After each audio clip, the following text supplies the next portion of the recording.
Start. అనగనగా ఒక అడవిలో సింహం ఉండేది.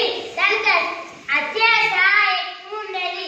అప్పుడు పోతుంటే ఒక చీమ మిస్టేక్ లా తాకింది. కాపాడండి కాపాడండి అని అంటుంటే అప్పుడు దానికి ఆనందమైంది. అప్పుడు మళ్ళీ అన్నది. అప్పుడు అన్ని చీమలు కలిసి ఇంకో రోజు ఇట్లా చేస్తావని ఒక ఉపాయం ఆలోచించాయి. అప్పుడు సింహం బతుకున్న చోటు కాడికి వెళ్ళి అక్కడ గుట్టాయి. అప్పుడు అబ్బా అది నీకు అత్యాశ ఎందుకు, నేను అప్పుడు అట్లా చేశాను అని అనుకుంది. అత్యాశ ఉండద్దు మనిషికి ఎవరికి.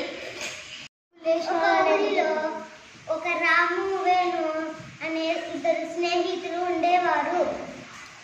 రాము రోజు కట్టెలు కొట్టేందుకు పోతాడు.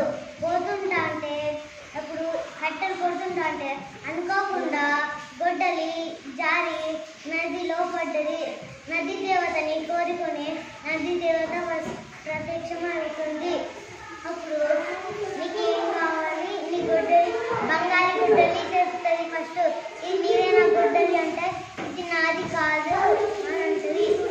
మళ్ళీ లోపలికి పోయి వెండి గొడ్డలి తెస్తుంది. ఇది నీదేనా అంటే కాదు అని అంటాడు. అట్లాగే మళ్ళొక్కసారి పోయి అతని గొడ్డలి తెస్తే ఇది నాదే అని అంటాడు. అంతే. ఒక తాటి ఉండేది. ఆ తాటికి ఒకరోజు ఆ కాకికి చాలా దారుణమైంది. అప్పుడు కాకి చిన్నగా ఒక కుండలో నీళ్లు అవుపాడు. కాకికి ఒక ఉపాయం వచ్చేది. ఆ ఉపాయం ఏంటంటే దాని మీద కూర్చొని నీళ్లు తాగాలనుకుంది. కానీ అవి అందలేకపోయాయి. అప్పుడు కాకికి ఒక ఆలోచన వచ్చి కాకి చిన్న ఒక్కొక్క బుడకరాలు తెచ్చి అల్లేసి తీసింది.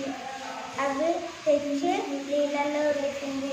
ఒక్కొక్కటి కొంచెం నీళ్లు పైన పెట్టింది. అప్పుడు ఆ కాకి ఆ నీళ్ళని తాగి గాల్లోకి ఎగిరింది.